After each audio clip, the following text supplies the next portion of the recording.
ku fi fanaan tey na la Malika tax a jóg Baye Ablaye Diaw nee na yow ak man yee ñu ñoo bokk dëkk amul gan loolu lay bañ amul gan. donc ñu àndoon ci en collaboration ak monsieur Daouda Ba donc di ko jaajëfal waroon nañ ci ànd ak Pastef waaye wax dëgg yàlla temps bi moo xat ba jotuñu toog ak ñoom waaye am na lu ñuy liggéey ak waa Pastef ak yeneen parti yi nga xam ay candidats indépendants ñoo ci nekk pour taxawal jëmmal benn coalition boo xam ni que moom moo ñuy yóbbu ci élection yi ñu jëm. donc nag lu tax ñu gën a tax a jug mooy dañoo gis ni depuis très longtemps ñu ngi kaas ñu ngi wax naan gestion bi nangam ak nangam c'est le moment idéal nag ñu jug nag affronter la réalité en face jug nag jëflanteeg ñi nga xamee ni que sàcc suuf rek moom lañ jógee di def depuis 2014 ba léegi sàcc suufu Malika di ko jaay di dundee alalu Malika di si jënd ay oto ay immeuble di taxawaalu si dëkk bi. loolu nag dañoo jóg pour jàmmaloo ci ak ñoom di leen wax ni nag jóg nañ suñu jóg bu njëkk waaye dinañ jógaat wax leen ni nag dañuy door a tàmbali rek jóg nañ nag te kenn dootuñu téye lépp lu xeex bi laaj daanañu ko jox. incha allahu rabbi lépp lu réalité bi demandé daanuñ ko jox di ci woo jeunesse bi ñëpp nag ñëpp ñoo xamee ne que Malika moo leen ñor ñu ngi leen di woo ci dynamique bi di leen woo ci xeex bi di leen wax ni ñu am benn engagement bu am solo jëlee fi ñi fi ne ginnaaw bu ñu leen fi jëlee nag ba pare dinañ leen topp ci justice lépp loo xam dañ ko luubal si alalu Malika dinañ ko génnee benn par benn parce que alalu Malika liñ ci sàcc dafa bëri jënd ay immeuble ak ay étage ay hauts fonctionnaires ñu ngi fii di liggéey dignement di fayeeku salaire yu important mënuñu tabax sax benn kër gu egg bu ñu retraité ay simple conseils municipaux mën a gagner des centaines de millions teguñu ko fenn lu dul bénéficier wu ci ndigu askan wi nax askan wi jaay seen alal loolu nag jeex na te incha allahu rabi dinañ ci ànd ak doyen yu mel ne Libaas Ba dinañ ci ànd ak doyen yu mel ne Daouda Ba dinañ ci ànd ak doyen yu mel ne ñoom El Hadj Fall bu Pastef ak ñeneen parce que ñu ngi koy dox stratégiquement wax nañ ñu nag ni am na ay nit yu bokk ci mairie bi yu jël ay résidence def ko seen ay oto di ko jox seen ay nit loolu nag dañuy wax ni loolu c'est antidémocratique et juridiquement parlant yoon tëj na leen donc nag dinañ saisir les autorités compétentes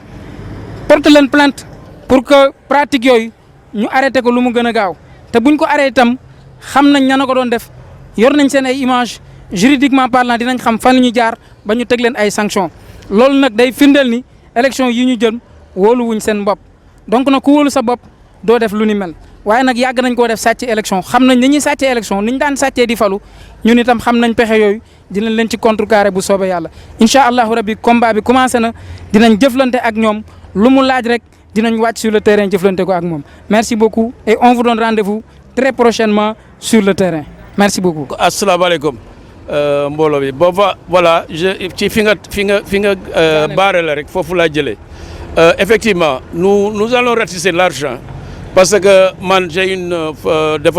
formation politique je suis du Parti socialiste mais je suis dans Benno c'est dans Benno nous sommes disciplinés aussi hein, parce que dinañu topp les directives des autorités tout ce que les autorités wax dina ko def mais ñun suñu engagement avec synergie moo di que Malika soit un seul bloc on n'a pas de parti on n'a pas de comment dirais-je encore de courant politique Malika la ñu am y a un concept que nous véhiculons te loolu la ñu gëm mooy nañu demee ak Malika first na Malika nekk sunu priorité mu nekk sunu soul dégg nga lu ñuy def na nekk pour Malika parce que Malika regorge d'immenses potentialités ci suuf si ba ci géej gi mais Malika a beaucoup plus que li ñu wone fii actuellement Malika c'est pas seulement les terres c'est pas seulement le foncier Malika a des potentiels kii wane na léegi culturel bien sûr Malika fait partie des premières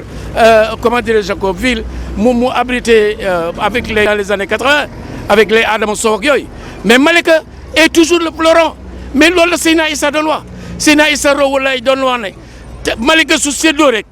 keneen ku ne dana gedd sa structure c'est à nous maintenant de porter ce flambeau là c'est à nous de porter ça en tant que jeunes vous faites 70% de la population la jeunesse on compte sur vous demain yéen a war a taxaw ci seen i kanamu doom ak yéen ngeen ne lan laa defal Malika ba yéen ngeen am un futur radieux je suis derrière vous machallah et puis mënu ma wax daal moo bu gën a yaatu